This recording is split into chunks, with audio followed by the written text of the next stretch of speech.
你感受过吗？那种胸口持续的压迫感，一股焦虑的暗流，从你清晨睁眼的那一刻就开始了。那个永不关机的大脑，一个无限循环的旋转木马，不断中文过去的对话，语言未来的灾难。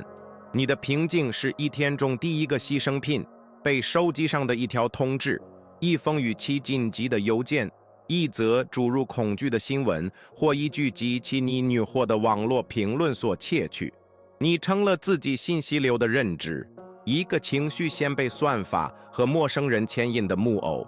每一次提示音，每一次警报，每一次外界的要求，都是你盔甲上的一道细微裂缝，让你的处境在一天中慢慢泄露，直到只剩下精疲力竭和无力感。这种反应模式成了你的默认操作。你不是在过你的生活，你是在苟延残喘。从一个情绪或畅航行到另一个，交通让你暴怒，一个同事让你沮丧，一句批评让你是横竖消失。你的冷静是一件宝贵的资产，但你却把它拱手让给任何索要它的人，或者更早，让那些未经允许就窃取它的人的手。你变得一手影响，如古人所说，就像风中的一片屑子，对每一次你静或不变的吹拂都无力抵抗。你那本该用于建设、创造和有目的的生活的生命能量，被消耗在一场针对那些大多完全超出你控制范围的环境的徒劳的防御战中。你感到脆弱、暴露，并厌倦了这种脆弱。但如果有一种不同的方式呢？如果你不再是风中之血，而是能成为那块人有混乱的波涛拍打，却从不动摇的磐石呢？如果你能在自己的内心一砖一瓦地建造一座坚不可摧的堡垒呢？一个你的平静不容上量，你的力量是唯一权威的内在堡垒。这不是幻想，这是一种技能，一种为这个确切目的而发展了2000多年的心智技术。在这段视频中，我将引导你学习情绪盔甲的8相似多个训练。这是一段锻造钢铁般冷静，夺回你内心世界控制权的旅程，从现在开始。如果这段寻求不动摇之平静的旅程已经与你产生共鸣，那么请做出你第一个承诺的行动：点赞一壮大我们这个堡垒建造者的社群，订阅以接受未来每一次的训练，并在下方评论呢，从那个城市或国家开始筑起你的城墙。我们想知道我们这支心思多个军团正在何处形成，请继续观看，因为你堡垒的地基将在下1分钟点定。你所寻求的解决方案有一个名字，4多个主义，但请忘记那些毫无生气的冰冷大力士雕像，或是那些沉迷与抽象思辨的长绪哲学家的形象。请这样看待4多个主义的真相：它是为人类心智设计的操作系统，专为在高压环境下实现卓越表现而打造。它是一种人性技术，一种为应对世界之混乱而创造的内在工程学。无论是罗马战场的混乱，还是21世纪数字时代的混乱，这不是一种用来研究的哲学，而是一本用来生活的训练手册。它是一套工具，让你不再是你生活中被动的结果，而成为主动的原因。这个工具教你如何从噪音中分辨出信号，从逆境中看到机遇，从外部的动荡中找到内心的平静。你必须理解我们将在这里进行的战略性中枢。4多个主义的目标不是让你变得冷酷、麻木或没有情感，那是弱者的解读。真正的目标是发展我们所说的钢铁般的冷静。这并非不去感受愤怒、沮丧或悲伤，而是不被他们所奴役。这是一种能够观察你周围乃至你内心的混乱，而不被其吞噬的能力。这是一种在刺激和你的回应之间创造一个空间，并在这个空间里找到你的自由和力量的能力。你会感受到波浪，但你将成为磐石。你不会消除你的情绪，你将住在它们，决定那些值得你关注，那些只是过眼的幻想。这份智慧并非昨日才发明，它是由历史上一些最强大的头脑在经验之祸中锻造出来的。我们说的是马克·奥勒留，这位统治照世界最大帝国的皇帝哲学家，在战争与瘟疫中书写他的沉思录，以寻求途径。我们说的是塞涅卡，罗马最富有的人之一，在知名的政治因某种항性，同时书写着关于幸福的本质和生命的短暂。我们还说的是艾比克泰的一个身为努力，承受了难以言喻的虐待，却最终成为关于内在自由最具影响力的道士之一的人。如果一位皇帝、一位顾问和一位努力都找到了通往力量的同一条道路，那么这条道路此刻也为你敞开。让我们开始建造第一项训练。你整个堡垒的地基是所有训练中最简单也是最深刻的一条，控制而分法。艾比克泰的一种残酷清晰的方式总结了它：有些是在我们控制之内，有些则不然。在你的控制之内的是你的观点、你的志向、你的欲望、你的厌恶。简而言之，所有属于你自己行动的一切。在你的控制之外的是其他一切，你的身体、你的财产、你的声誉、别人对你的看法、天气、股票市场。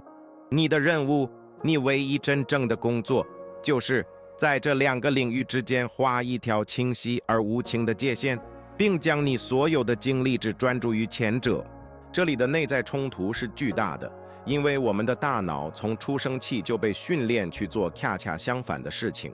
你对交通堵塞感到愤怒，仿佛你的女或能奇迹般地开辟道路；你为一个同事的看法而痛苦，仿佛你的焦虑能改写他的思想；你为电视上的一则新闻而绝望，仿佛你个人的痛苦能改变世界时间的进程。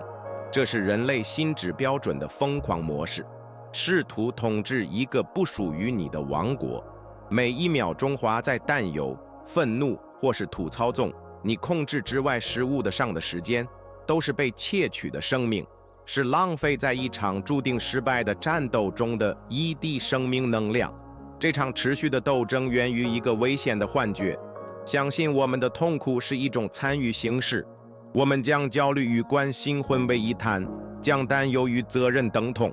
你在潜意识层面相信，如果你为一个问题痛苦的足够久，你就在以某种方式为解决方案做出贡献。但你没有，你只是在毒害自己。宇宙不会回应你的苦恼，别人的看法不会因你的沮丧而改变，雨不会因为你讨厌被淋湿而停止。理解这一点并非悲观，这是解放的至高行为。这是辞去宇宙总经理这个职位，一个你从未想要且只会带给你疲惫的职位。想象你的心智确实是一座城堡，你控制之外的是天气，可以是晴天、雨天、冰雹、飓风。愚蠢而被动的城堡守卫每天都会跑出去对云大吼，诅咒风，把所有力气都浪费在徒劳的斗争中，结果自己浑身湿透冰倒。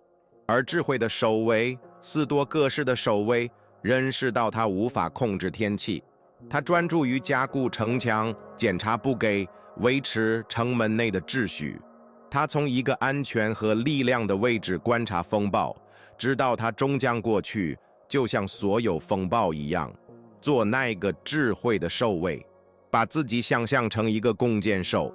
你的工作，你控制的领域，是选择最好的弓，挑选最直的箭，注意你的姿势，训练你的瞄准，并控制你在松开弓线时呼吸的确切时刻。你对你过程的卓越性拥有绝对的控制。然而，在坚持开弓的瞬间，它就进入了不可控的领域。一阵风可能会吹偏它，靶子可能会移动，一只鸟可能会飞过它的路径。4多个弓箭手不知朝于结果，靶子是否被击中。他为自己设计的质量而自豪，他的满足感来自他的努力，而非命运的喝彩。这项训练的日常时间是一种无情的区分联系。在你的一天中，每当感到沮丧或焦虑时，停下来问：这个困扰我的东西是在我的控制权之内还是之外？如果是别人的看法，交通、金融市场，就想象着把这个担忧放在你周围地上画的一个圆圈之外，让它留在那里。如果是你的回应、你的态度、你的下一个行动，就把它带到圆圈的中心，这是你的，照顾好它。这种心智筛选的行为是你最强大的清晰与和平的工具。当你应用者第一项训练时，奇迹发生了，你不会变得被动或冷漠，相反，你变得异常强大和搞笑。所有你过去浪费在于不可避免只是抗争上的能量，现在被中心导向到它确实能发挥作用的地方。你自己的选择，你自己的品格，你自己的行动。你停止试图控制世界，并第一次开始控制你自己。你发现，这才是唯一真正重要的控制，唯一真正令人满足的胜利。这是你内在堡垒第一个也是最重要的支柱。第二项4多个训练直接源于第一项，它是客观的感知。4多个学派教导我们，困扰我们的不是时间本身，而是我们对时间的判断。时间本身是中立的，就像田野中的一块岩石，是我们的心智给它贴上可怕、不公、灾难性或世界末日的标签。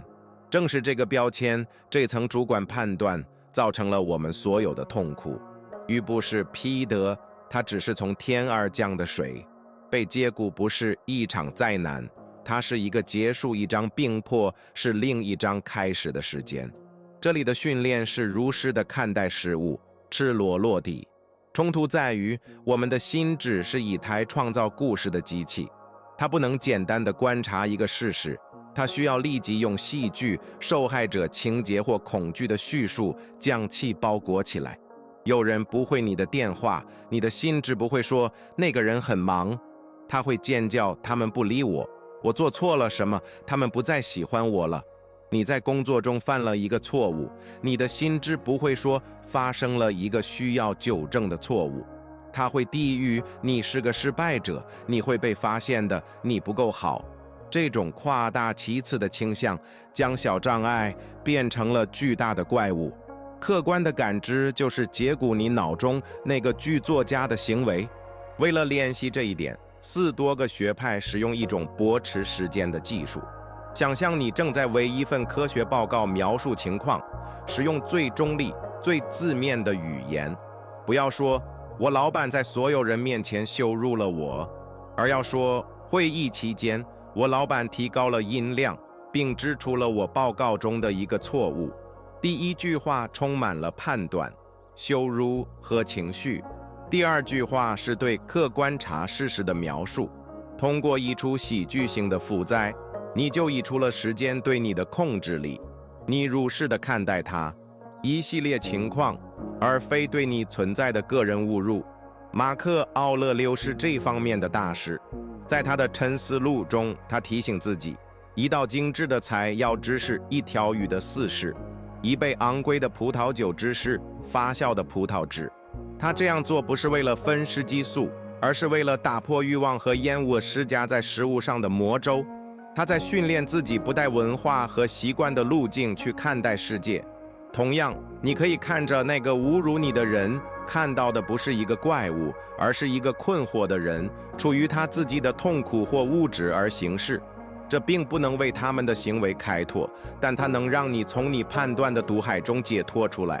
把你的感知想象成一个相机镜头，反应式的心智使用一个戏剧性的语言镜头，它扭曲一切，使进出的东西显得巨大而可怕。客观的感知就是把这个镜头换成一个锐利、清晰的定焦镜头，它不增加戏剧性，不扭曲现实，它只是如实地捕捉场景。你的任务是，在每一刻察觉你正在使用那个镜头。当你感到恐慌或愤怒的浪潮时，问问自己，这里到底发生了什么？剥去我关于它的故事后，纯粹而简单的事实是什么？这个问题就是你更换镜头的机制。应用这项训练，将你的生活从一部情感戏剧转变为一系列有待解决的问题。一句批评性的评论不再是人身攻击，而变成了反馈。你可以选择使用或丢弃的数据。一场交通堵塞不再是宇宙为了让你迟到而设的阴谋，而是一种需要调整你计划的情况。通过将时间与其判断分开，你创造了以指挥、冷静和策略行动所需的空间，而不是以恐慌和愤怒反应。你成为生活的战略家，而非环境的受害者。现在，我们进入第3项训练，也是最被误解和最强大的旨意——语言逆境 （premeditatio malorum）， 即对恶或逆境的预想。这不是悲观，这是战略。普通人一生都在希望一切顺利，当不可避免的逆境出现时，他们就彻底崩溃了。而4多个实践者则相反，他以思考所有可能出错的事情来开始新的一天。他这样做不是为了感到焦虑，而是为了做好准备。他想，今天我会遇到粗鲁、自私和嫉妒的人，交通可能会很糟糕，我可能会失去一个客户，我可能会犯一个错误。现代思维逃避这种想法。我们成长于有毒的积极思维文化中，它告诉我们忽略负面，只想象成功。这使我们变得脆弱，对现实毫无准备。这就像一个拳击手指训练，想象自己回应，却从不准备挨打。第一拳下来，他就崩溃了。语言逆境是你的心智配练，这是资源将自己暴露于困难的想法之下的行为。这样，当它真的发生时，就不会是一个令人震撼的意外。你已经在你的脑海中遇到过它，你已经思考过如何应对。塞涅卡建议我们每个月花几天时间，过得好像我们最深的恐惧已经成真一样，吃最简单的食物，穿最久的衣服，睡在地板上。问问自己，这就是我如此害怕的境况吗？这样做，你会发现2件事。首先，困难的现实往往远没有他之前的焦虑那么可怕。其次，你发现了自己的人性，你忍受和适应的能力。你实际上是在为你的心智接充对抗不行的疫苗。以小鸡资源的布挂让你对未来的崩溃免疫。这里的比喻是飞行模拟器。飞行员不是指在蓝天无风的情况下学习飞行的，教官会把它放进模拟器，然后向它跑出一切引擎故障、暴风雨一起失灵。他们这样做是为了让飞行员能在安全的环境中体验恐慌，以便他能训练自己的反应，建立肌肉记忆。当真正的故障在3末英尺高空发生时，他不会恐慌，他会进入训练模式，因为他以前经历过。你的心智就是你的模拟器，用它来为生活的点拨进行训练，而不是仅仅祈祷天空晴朗。日常的联系简单而深刻。早晨，花2分钟时间，闭上眼睛，想象你的一天。现在，引入障碍，客户取消了重要的会议，电脑在你保存项目前崩溃了，有人不公正地批评了你。不要沉溺于恐慌，相反，想象自己以冷静、勇气和智慧应对这些场景中的每一个，看到自己运用控制而分发，看到自己使用客观的感知。你在排练美的，你在准备你的心智，使其不再被动反应，而是主动回应，并富有人性。这种练习的结果是一种矛盾的冷静。通过以可控的方式思考负面，你变得更加积极，对自己应对生活的能力更有信心。焦虑减少了，因为焦虑在未知和意外中滋生。通过将意外变为预料之中，你就剥夺了焦虑的力量。你不再害怕可能发生的事情，因为你已经直视过各种可能性，并为之做好了准备。你的堡垒现在有了哨兵和防御计划。这引出了第4项也是变革性的训练：热爱命运 （amor） 法力。这或许是整个4多个主义中最激进、最强大的心态。这不仅仅是接受发生在你身上的事，这不只是被动地忍受现实，它更进一步，它是积极地热爱发生的一切，拥抱每一个时间，无论它被认为是好还是坏，就好像是你自己选择的一样。它是看着一个障碍，一次损失或一次背叛，然后说，就是这个，正是如此，我需要这个来变得更强、更直、更有韧性。谢谢你。冲突是明显而深刻的，我们的自然倾向是诅咒我们不喜欢的东西，是希望现实能有所不同。要是我没有失去那份工作就好了，要是那个人没有离开我就好了，要是我的人生不同就好了。这个要是受害者心态和无能为力的语言，它让我们困在过去，哀叹无法改变之事。热爱命运是对此的解药，它宣告了在你生命中，无论是过去还是现在，没有任何东西不能被用作燃了。每一个时间，每一道伤疤，每一次失败，都是构成你生命这件艺术品的原材料。尼采在4多个学派之后，数个世纪复兴了这个思想。他说，他衡量一个人伟大的公式就是热爱命运。一个人不希望任何事有所不同，不向前，不向后，直到永恒。不仅仅是忍受必要之事，而是热爱它。像火不会选择他要燃烧那种木头，他接受给他的一切，无论是干枯的树干还是潮湿的树枝，并把一切都转化为热和光。你的心智应当像那团火，它应当能够接受任何时间、任何障碍，并将其转化为光芒、智慧和目的。最贴切的比喻是木粒，一粒沙子，一个刺激物，一个入侵者进入了木粒体内，这是一个P时间，一次侵犯。木粒无法把它排除，它无法忽略它。那么它做什么呢？它用一层又一层光滑发光的物质包裹它，直到那个曾经的刺激源变成一颗珍贵的珍珠。热爱命运就是从你生活的沙砾中创造珍珠的艺术，是明白最伟大的礼物往往包裹在看似问题的包装中，是相信障碍本身就是道路，开始回顾性的联系这个，回顾你过去的一段困境，在当时看来像是世界末日，一次解雇，一次分手，一次失败。现在看看那个时间在某种程度上如何迫使你成长，学习新技能，认识新的人，成为今天的你。看到隐藏在问题中的礼物，通过用过去训练这块肌肉，你就能更好地将它应用于现在。当今天的逆境出现时，与其问为什么是我，不如开始问为了什么。这里潜在的珍珠是什么？热爱命运的力量在于，它是你无敌。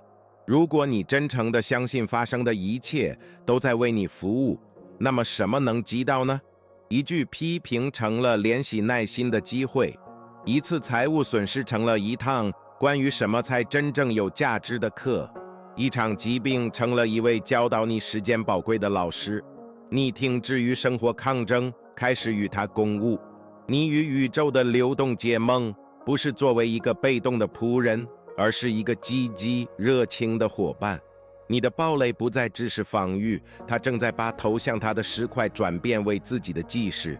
在我们训练中图插播一条快讯，如果你听到现在的内容已经开始重塑你看待世界的方式，如果你觉得这些训练正是你一直在寻找的工具，那么我想你发出一个特别的邀请。我们创作了一本深入的电子书指南，内在暴雷现代4多个使用手册，其中详细介绍了针对每一课的日常练习、历程和案例研究。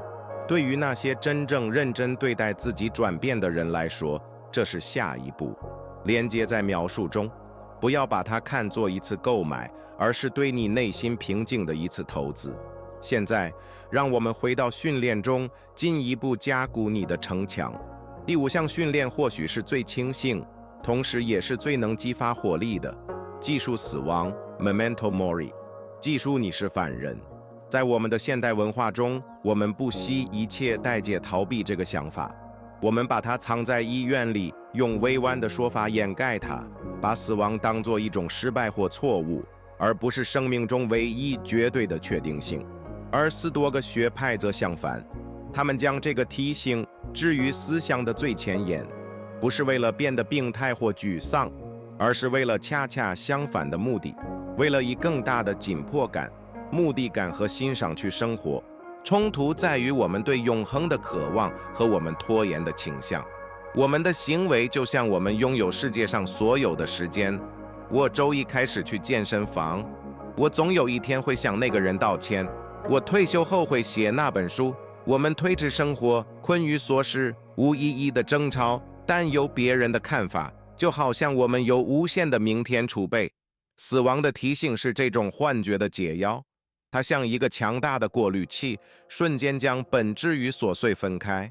马克·奥勒留对自己写道：你随时可能离开人世，让这一点决定你做什么、说什么、想什么。想象一下，有这个想法作为你持续的顾问。如果你知道你只剩下1周的生命，你会花这1周时间去担心工作中的一句粗鲁评论吗？你会把它浪费在无休之地刷社交媒体上吗？还是你会对重要的人说我爱你？你会花时间在大自然中吗？你会专注于你的艺术吗？死亡并没有夺走生命的意义，相反，正是它通过创造一个最终期限，赋予了生命意义。这里的比喻是沙楼，你出生的那一刻，沙楼被倒置，沙粒开始下落。你不知道总共有多少沙粒，但你确定地知道它们正在下落，一粒接一粒，每时每刻，每一秒钟花在愤怒、焦虑或分心上，都是一粒永远失去的沙粒，一粒你再也无法挽回的沙粒。技术死亡就是看着这个沙楼，并利用对其持续流动的意识，只专注于真正重要的事情，专注于正在下落的这粒沙。在此时此刻，练习可以很简单，在你的桌子上放一个小物件，一块石头，一枚硬币，一个象征性的骷髅，代表你的死亡。每当你的目光落在它上面时，就用它作为轰发器，问自己：我是否在以最好的方式利用我的时间？我现在是否在成为我想成为的人？另一个强大的练习，借鉴自塞涅卡，是每天结束时问自己：我今天就正了那个缺点，我抵制了那个恶习，我在那个方面变得更好了。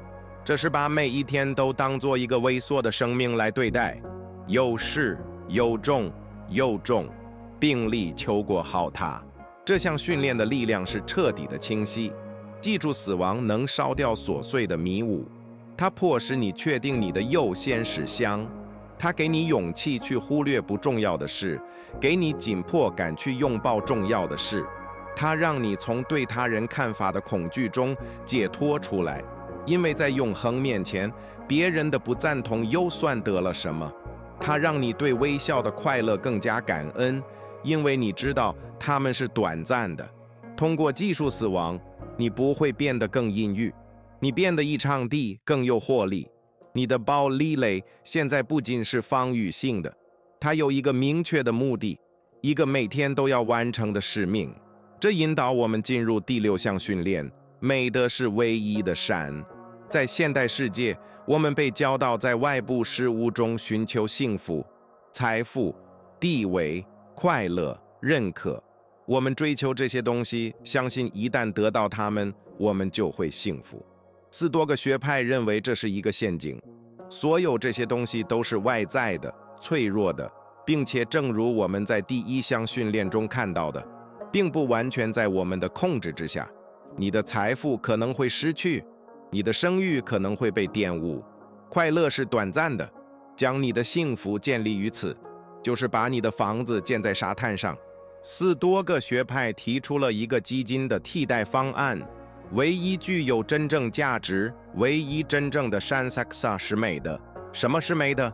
它是你品格的卓越，它是知道和为正确的智慧，是公正对待他人的正义，是面对恐惧的勇气，以及低至过度的价值或自律。这4种基本美德是完全属于你的东西，没有人能夺走你的勇气，没有经济危机能窃取你的智慧。它们是你内心王国的货币，其节制是绝对的。当然，冲突在于整个世界都在高喊着相反的信息。广告告诉你，有了新车你会幸福；社交媒体告诉你，有了更多粉丝你会受到重视；企业文化告诉你，你的价值由你的职位来衡量。地质这股条件反射的浪潮需要巨大的信念，它要求你重新定义人生的胜利意味着什么。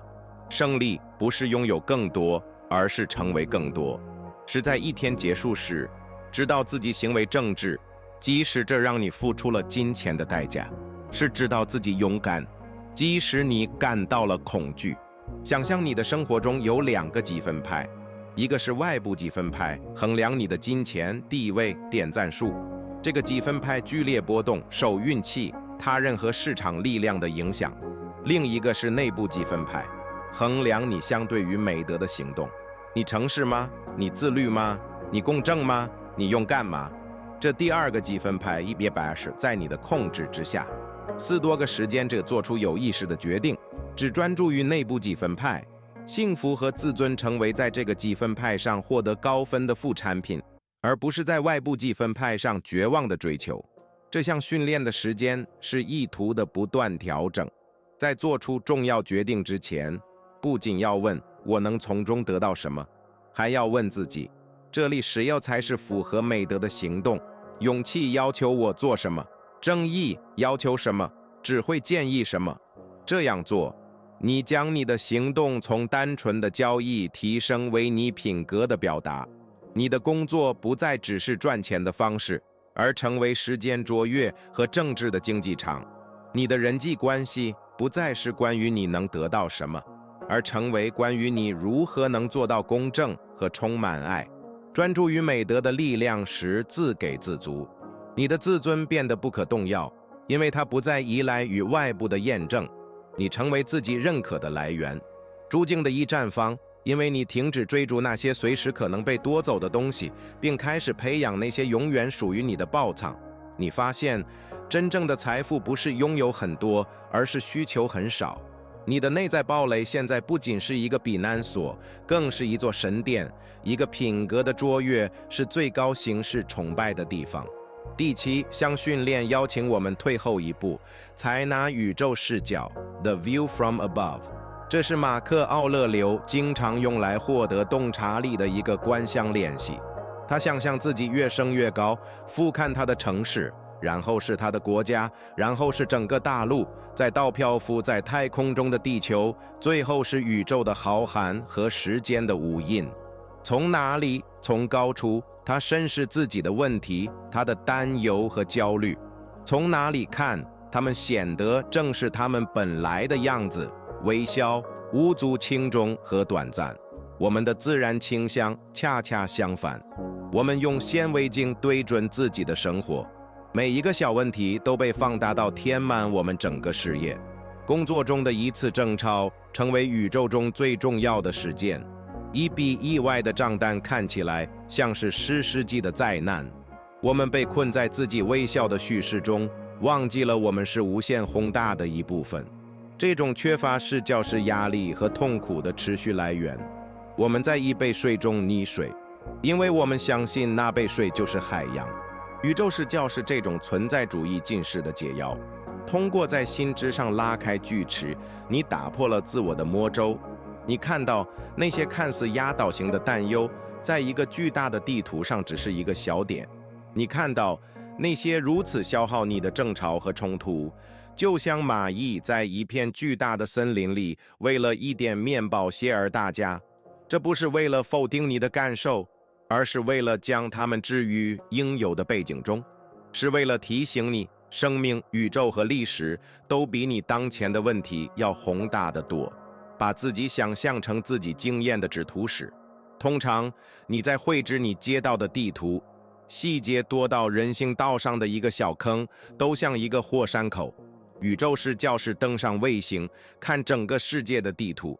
你仍然可以看到你的街道，但现在你看到了它与其他一切的关系。你获得了视角。联系很简单，当你感到不堪重复时，闭上眼睛，想象自己向上漂浮，看到你的身体、你的房间、你的城市，继续上升，看到地球的去路、大陆和海洋。再远一点，看到太阳系、银河系，在那严阔的寂静中停留片刻，然后慢慢返回。你的问题仍然会在哪里，但你与它的关系已经改变了。这种联系培养了谦卑和敬畏。谦卑地认识到我们在宇宙中的渺小位置，以及对这一切令人难以置信的复杂性和魅力的敬畏。当你凝视星星的寂静运行时，因交通堵塞而生的愤怒显得荒谬；当你记起千年来帝国的兴衰时，对工作回报的焦虑便减轻了。你开始不那么把自己当回事，而更多地把生活当作它本来的契机来对待。宇宙视角的结果是源于洞察力的平静。你的问题不会消失，但它们失去了扭移你的能力。你产生了一种平和感，一种不被日常小波动所扰的冷静。你的内在堡垒现在有了高高的了望塔，你可以从哪里看到全景，而不会被周围的每一个小动静吓到。你变得更智慧、更冷静，并与存在的宏伟至今更有连结，而不是纠缠于一根单一的线。最后，第8项训练将所有其他训练联合在一个更宏大的目标之下：宇宙共情 （Sympathia）， 即认识到我们与全人类和宇宙的连接。4多个学派相信，我们都是同一个整体的碎片，是同一个身形或宇宙洛格斯的片段。每一个人都是你的亲人。我们就像同一棵树上不同的鞋子，同一个身体上不同的肢体。伤害一个就伤害了整体，帮助一个就帮助了整体。因此，我们的目的不仅仅是达到个人的主境，而是为共同的善服务。现代世界将我们推向极端个人主义的方向。照顾好自己，专注于你的目标，成为第1名。我们被教导将他人视为竞争者或我们成功路上的障碍。这种分支的心态是我们许多社会和个人问题的根源：孤独、嫉妒、部落主义和缺乏目的感。我们感到空虚，因为我们与我们自己的本性脱节了，而这种本性本质上是社会的和相互依存的。你不是一座孤岛，你是人类这个身体里的一个细胞。马克·奥勒留不断提醒自己，对蜂巢无益的，对蜜蜂也无益。他明白他个人的福祉与罗马乃至全人类的福祉紧密相连。这不是一个神秘的想法，这是一个时间的真理。你对一个陌生人展示的善意可能不会直接使你受益，但它有着于建立一个更友善的社会，而你也生活其中。你向同时提供的帮助加强了团队，这反过来也支持了你。一昧地对待他人是最高形式的利己。以管弦乐队为喻，每个音乐家都有自己的乐器和乐谱。小提琴手的目标是尽可能出色地演奏他的小提琴，个人美的。但他的最终目标不只是演奏得好，而是为整个交响乐的美做出贡献。他需要倾听双簧管，跟上智慧的节奏，并与大提琴和谐一致。如果他只为自己演奏，即使技艺高超，他也会制造不和谐。我们就是那些音乐家，生活就是那首交响乐。我们的责任是尽我们所能，与他人和谐地演奏好我们的部分。宇宙共情的时间就是练习善良、耐心和宽容。当你遇到粗鲁或烦人的认识，记述马克·奥勒留所说的，他们和你一样，但他们很困惑。他们也在寻求幸福，只是在错误的地方寻找。看待他们时，不要带着愤怒，而要带着一种同情和怜悯。做不求回报的服务行为，去帮助，因为这是人类彼此该做的事。在判断之前，先寻求理解。记住，你遇到的每一个人都在打一场你一无所知的战斗。当你用宝宇宙共情时，你的内在堡垒发生了转变，它不再只是你自己的避难所，而变成了为善服务的行动基地。你所培养的平静不再是其本身的目的，它是你在这个世界上以积极和建设性的方式行动的稳定平台。你找到了超越自身但有的终极目的，为人类这个风潮服务。你的生命获得了更深的意义，你找到的注境也更加坚固，因为它不仅只根于自律，也只根于爱与连接。你不仅是判事，你是正座善。你已经完成了这次训练，但你的路程才刚刚开始。没有时间的知识是无用的。真正的转变不是在聆听时发生，而是在决定时发生。这是你决定的时刻，是在沙滩上画一条线，宣告你那个被动的救我终结的时刻。如果你真正致力于建造你的内在堡垒，成为你内心平静的建筑师，那么就做出你第一个力量宣言。到评论区，以皇帝颁布发令般的信念写下：我尽在掌控。这不仅仅是给算法的一条评论，这是你与自己签订的一份合同。这是你作为内心世界主宰的第一个有意识的行为。现在就做。当你做出这个宣言时，看看其他的评论。在这段路程中，你并不孤单，有一个有像你一样的个体组成的军团正在觉醒，意识到需要锻造自己的力量。为了在这个社群中确立你的位置，为你未来的韧性做出宣告。再次评论这句话：没有什么能阻止我。最后，作为你承诺的证明，并为了让其他人看到这场运动的力量，请评论：我看到了最后。这创造了一个责任和社群认同的循环，向所有人展示了追求智慧是一条众人同行的道路。如果你还没有，请订阅以继续你的训练，并点赞作为信息已被接受和理解的信号。你的最终任务，如果你接受它，将超越你自己。技术第一把项训练，宇宙共情。此时此刻，无数人仍然感觉自己像风中之蟹，人有混乱和焦虑摆布。你现在拥有了地图，拥有了建造避难所的工具。你作为4多个实践者的责任，不仅是保护自己的堡垒，还要帮助他人建造他们的。想象你生活中需要听到这条信息的一个人，把这个视频分享给他们，不是作为简单的推荐，而是作为一种服务的行为，成为你曾希望拥有的那个向导，帮助壮大风潮。现在去吧，并按照你的新准则生活。